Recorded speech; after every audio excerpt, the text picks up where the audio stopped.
Well, when artificial intelligence just isn't good enough, the best backup, well, how about the other AI? Actual intelligence. Hi, everyone. I'm Ed Garsten, and welcome to episode 101 of Tales from the Beat, where we look at news and PR from both sides of the scrimmage line. It's a well-known fact you can't trust results from AI searches as 100% accurate. So what if you could incorporate actual human beings in your searches in real time? Well, it's happening, courtesy of a groundbreaking startup called Beat-mixus.ai. And I'm really so happy to have as my guest someone I've known for several years now, written about on Forbes.com a billion times over the past few years regarding his previous business, Phantom Auto. He is the amazing Elliot Katz, who with his partners have just launched Beat-mixus.ai, which is sure to shake up how we use and trust AI. Hey, Elliot, how are you? Doing well. Thank you very much for that intro, Ed, and thanks for having me on. I really appreciate it. Absolutely. This is such an exciting project. You've given me a little early access to Mixus, and I've played around with it and really enjoyed it. But I thought that my description of Mixus was probably surface at best. So why don't you just go ahead and really explain the concept behind it and what you're trying to accomplish?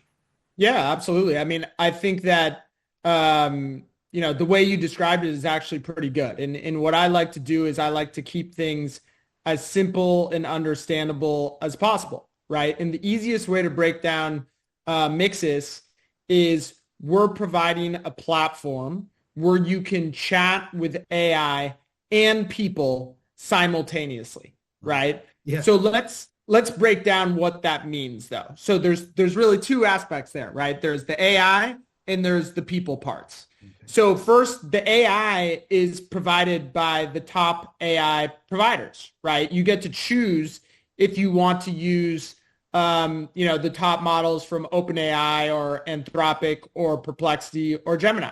You get to choose per chat on Mixus which one that you want to use. Okay. So you're chatting with the exact same AI models that you already talked to today, right? We're using those AI providers' APIs. Mm-hmm. So there's no difference between Ed chatting with ChatGPT on OpenAI's app or Ed chatting with ChatGPT on Mixus. Yeah. What is different and where Mixus is highly differentiated from the AI providers that exist today is we're the first collaborative AI platform, which means, again, that you chat with AI and with people simultaneously, right? So the second aspect is the people. Who are the people that you're potentially chatting with alongside AI? There's really three categories. First, they could be your friends or your contacts, right? So, you can plan group activities, actually together with your friends as a group alongside AI, right? If you're going on a trip abroad with 10 people, all 10 of you can be on there talking to each other, messaging AI. It's not just one person planning the trip, sitting in front of ChatGPT and then sending out screenshots to their friends, sure. Right? Or maybe you have a team or a club that's making plans. You can all work together, collaborate together alongside each other and AI. So secondly, you could be chatting with AI alongside experts, people that are experts on your chat topic with AI. And what I mean by that is that you type something to the AI, right? And when you type something to the AI, like you're probably doing today on ChatGPT or Gemini or Claude, whatever you're using, you just get an AI response. Well, with Mixus, when you type something to the AI on Mixus, you get that same AI response from the providers you're already using today. Okay. But we also instantly present Mixus users who have expertise or knowledge or experience on the specific topic that you're chatting with AI about. Okay. And then if you want, you can add those experts into your conversation with the AI. So you can get more depth and human insight and nuance. So for example, let's say I start a chat with AI about, what on background means when talking with a reporter and how to make sure the ground rules are clear, before I start speaking with a reporter, right? If I ask that to AI and Mixus, Ed, you will likely pop up as a people recommendation, as an expert, because you're an expert on all things media, right? And someone that I can then add into the chat if I so choose. And, we think it's really important, obviously, to combine AI, which is an incredible tool, with human intelligence, because AI responses, as you mentioned, even from top models, they're incorrect over 50% of the time, right? And that figure is from an OpenAI study from just last month, right? It's not like 5 years ago. So we think that AI is an incredible, incredible tool, but we think that you really need to combine it with, a human expert or a human brain. In that way, you're going to have a lot more faith in the data points that you're gleaning from that conversation. Right. And then third, and last, is the B2B component, right? So you could be chatting with AI alongside your colleagues. And since we launched just a few weeks ago, we've had now multiple Fortune 500 companies, let alone startups and mid-sized businesses, reach out about wanting Mixus for their workplace, right? First, because they want to chat with AI alongside their colleagues, right? It just makes sense. You can do this not as a solo player, but as a multiplayer mission. Right. And second, we've heard repeatedly from these very large corporates that knowledge is really siloed, right? So imagine you're at, Big Co X that has 50,000 employees, and you sit in the California office, and you ask a question to Mixus, and this is a walled garden of Mixus, right? The B2B version of Mixus that is only internal to Big Co X, right? And the AI gives you a response, but it also surfaces experts at your company on the topic. So, for example, maybe it presents, Sheila in the New York office who's dealt with the same issue or question in the past. Well, instantly you can invite Sheila into the chat, get her insights on the topic. So pretty incredible outcome, right? Going from potentially not even knowing of Sheila's existence, since you work on separate coasts, to collaborating together instantly on something you need insights on and that she has insights on. So those are the main components. So, I mean, it's such a cool thing. And especially, here on the podcast, we were talking about how tools can be used for journalists and really for PR people too, but everyone on deadline, or everything's tight. We need it now, right? And I think we talked about this when I initially began to test the website. Is I'm on a tight deadline. I need to verify something right now. Okay, I don't have the luxury of waiting. So I've done the AI search, don't trust it. Now I want to get the human factor involved. How does that work where I can get that feedback on my timetable and get it immediately, because people aren't online all the time, and maybe the expert I need isn't quite available exactly when I need that person to be. So I'm just curious as to the mechanics of it and how a journalist or somebody on deadline can use the tool effectively. Sure. So I'll use myself as an example. I mean, my entire career, for the most part, has been in autonomy and AI. Yeah. And specifically, I have a lot of expertise when it comes to autonomous vehicles. I've actually worked with a lot of reporters who, wanted quotes and et cetera for their stories. Mm-hmm. And so you could go, if you're writing a story about, Waymo now deploying in Los Angeles or Waymo deploying at airports, but you need a source or there's an angle that you need. Mm-hmm. You can go into Mixus and you can type up that question. You'll get an answer from AI. Now, that answer might not be very good because AI has a data cutoff, right? So if it's a timely, newsworthy topic, it's more than likely that AI doesn't know about it yet, right?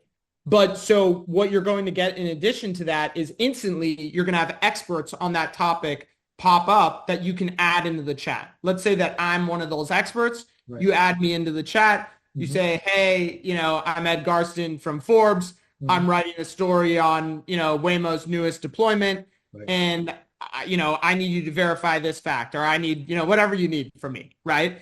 And then in terms of the second part of your question, how do you know that I'm online, or if I'm not online, that I'm going to get, you're under a tight deadline, that I'm actually going to come and answer the question? Yeah. Well, there's a few ways that we're doing that. So first of all, you get notifications in real time when someone, adds you into a chat. So that's number one. Hmm. But number two, we're very, very early with this rollout, right? We haven't even rolled out or deployed in earnest broadly. Mainly where we're focused right now is Stanford University. So we have hundreds and hundreds of people at Stanford, whether they're students, administrators, professors, etc., using the product, and then we'll expand from there. But one of the things that we've gotten feedback on through that process is this exact point that you're hitting on, Ed, which is if I ask a timely question, how do I know that I'm going to get a timely answer? Yeah. And what we're working towards with the product is setting up a system where not only that people that are providing answers or chiming in, they're getting graded by the people asking the questions to them. Okay, their answer was really good, or their answer was just average or below average. Hmm. They're also going to get ranked on their timeliness, right? So maybe you ask a question about, what's the best way to throw a spiral, right, in football, right? And you get an answer from Tom Brady, right? But it took him, it took him 6 months to get back to you, right? Well, his answer is probably top notch. He's probably getting 100 out of 100 on the answer. But in terms of timeliness, he's getting like a 0, right? And so once we have that implemented on your profile, everyone has a profile, you're going to have essentially a score, right? Of, this person is someone who responds pretty much instantly with very good knowledge or not, right? And so that's how we're going to incentivize the type of behavior that you as the question asker would want to see out of a, question answerer, for lack of a better term. Okay. So I think earlier you're sort of explaining about how people are sort of rated as experts, but I wanted to dig down a little further about how you actually curate people so that I know that I put the question out there that I'm getting authoritative information and I can trust it a lot more than the AI results, Yeah. but I can trust it as being 100% accurate or at least very accurate. Right. So in other words, like to use the example that I just used, if I ask how to throw a spiral and Tom Brady gives me an answer, how do I know that that's actually Tom Brady? Right. Yeah. And so there's a couple of different ways that I would answer that. So first of all, a lot of people, we have thousands of people on the site now, and a lot of people that have signed up have requested to be verified. And to be verified, you have to fill out a form that we have on the website and provide us with, some sort of identification. Most people provide their driver's license. And so you can get verified that way that you are who you say you are, right? And then there's a little blue check mark on your profile. So a lot of people have been doing that. That's number one. Number two is, essentially what I was referring to before, right? Which is a crowdsourced ranking system. So assuming that this person says, I'm a top expert on XYZ, well, if they're a top expert, they probably answered a lot of questions on this topic. And so you can go to their profile with the system that we're implementing and saying, this person is 100 out of 100 or 90 out of 100 or 80 out of 100, and you can get a lot of comfort that way.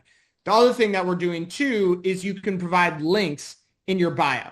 So there's some people on the site right now that are doctors. They have they put a link to the site that shows that they're an actual doctor, or they put a link. A lot of people actually put links to their LinkedIn or their Twitter. So there's multiple ways for that to be ironed out. All right, cool. So Elliot, how does somebody sort of join or become a member of Mixus? Yeah, so to become a Mixus user, it's very simple. Just go to Beat-mixus.ai and you can sign up and start using the product instantly for free. For free. Are there levels, pay levels, or is everything for free? Yeah, so for on the B2C side, the base product is free. Once you become a power user, right, and you want to do over a certain amount of AI messages per day and get certain other perks, you can sign up to become a premium user. That's $20 a month, and you can see all those details, just on our webpage.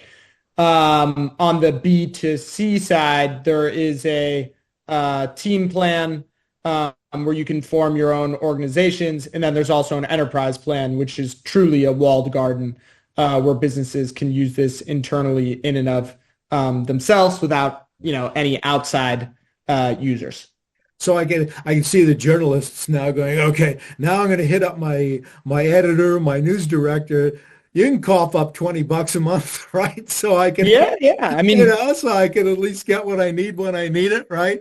Yeah. I think it's a no-brainer. I mean, probably most of them are already paying $20 per month for ChatGPT. Yeah. Here, when you go on Mixus, you can still do single player, right? You can still just chat you and the AI if that's what you want to do. Yeah. But first of all, you get a choice of which model you want to use. You're not beholden to just ChatGPT or just Gemini or just Perplexity or just Anthropic. You can use any one that you choose at any time. Yeah. And then if at any time during your chat with AI, you want to bring in a friend or a colleague or a contact or an expert that we surface to you, you have the ability to do so. So if you're going to spend $20 where all you can do is just, and I don't mean all you can do is a negative. It's incredible what you can do with AI, but you're limited to just speaking to AI, or you can come to Mixus, spend $20 and get all the different models, experts, and speak, multiplayer with your friends or colleagues.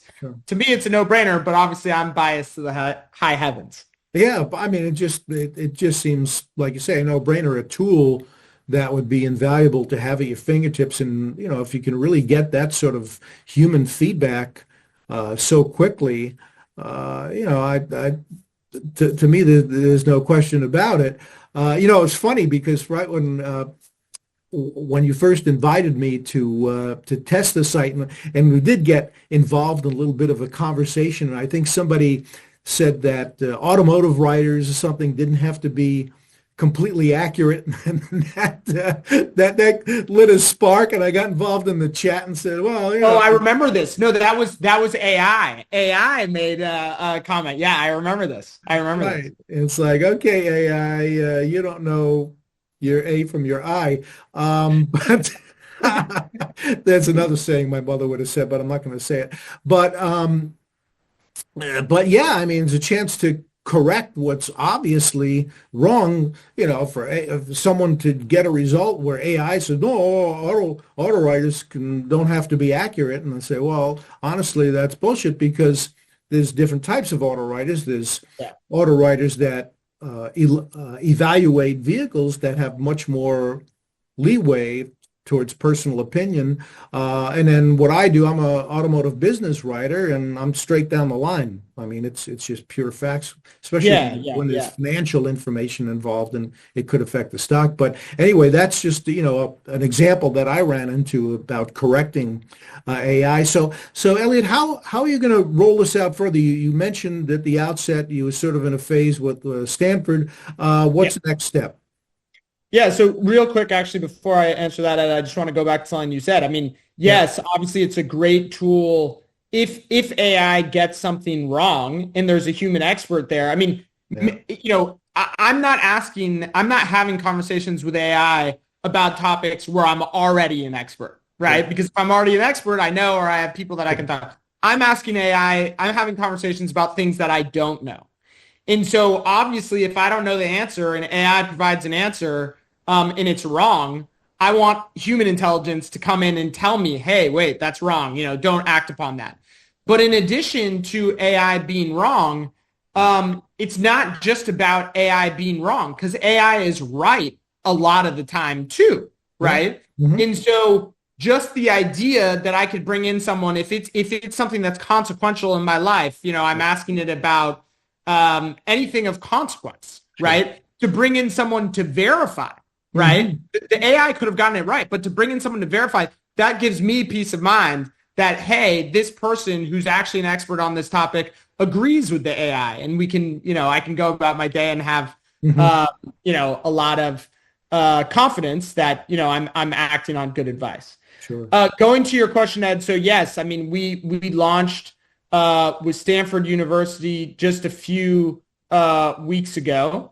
And we also, we've been posting stuff now finally on LinkedIn. So just from doing that, we've got thousands of people signed up. But where we're really focused first is the Stanford community.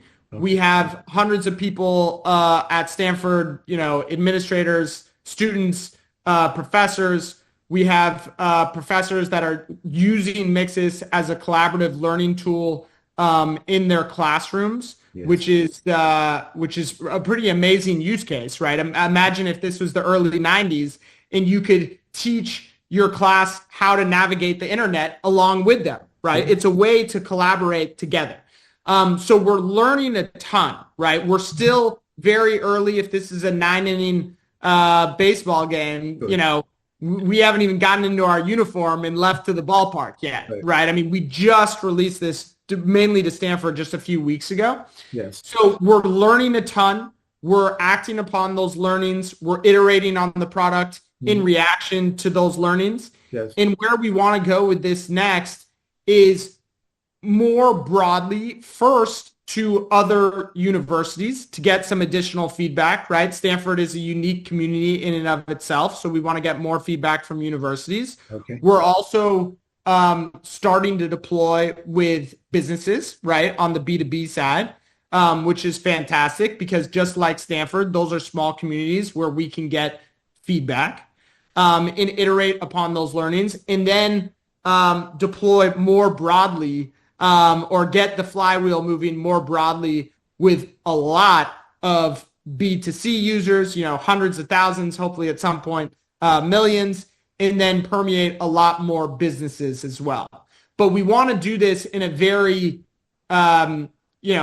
strategic, well thought out way so that we don't release something broadly into the wild without knowing yet, how people are going to use the tool, how people are going to understand the tool, and most importantly, how people are going to appreciate the tool, and thus what would motivate them to use the tool consistently on an everyday basis, right? We have to ingest all those learnings and make sure that we're putting out the best possible product when we deploy broadly. Sure, absolutely. But if somebody wants to sign on now, can they log on? Is it okay to log on? Yeah. Right. So even though we're not, doing a huge amount of marketing or anything, or any amount of marketing to the broader world besides just putting it on LinkedIn, anyone can go to generative.ai right now and sign up. And if you do, once you're on there, you can start a chat. You can add me into a chat. You can start a chat with me. You can follow me.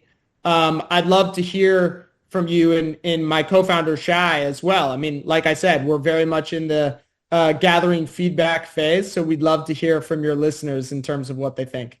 Awesome tool. And just so everyone's clear, we'll put the link in the description here of the podcast, but it's mixus.ai. Right, like mix us together, right? So mix artificial intelligence with human intelligence. It needs to be. You need the artificial, need the actual, the two kinds of AIs that we need to make sure everything is cool. Elliot, it's always great to talk to you. Every time I talk to you, you come up with some brilliant plan. We had talked years ago about your other business where people could operate a forklift anywhere in the world from the comfort of their desk. And now Mixus AI. Can't wait to see how it develops, and I can't wait to keep using it and find out all its capabilities and how I could use it in my work as well. So Elliot Katz, one of the brilliant minds, co-founder of Mixus AI, which adds human element to artificial intelligence searches And that, my friends, is Tales from the Beat for this week. Thanks so much for listening, watching. Hope you'll share, comment, subscribe. Hey, talk about it on Mixus AI. I'm Ed Garsten, and I'll be back soon with more tales. Take care.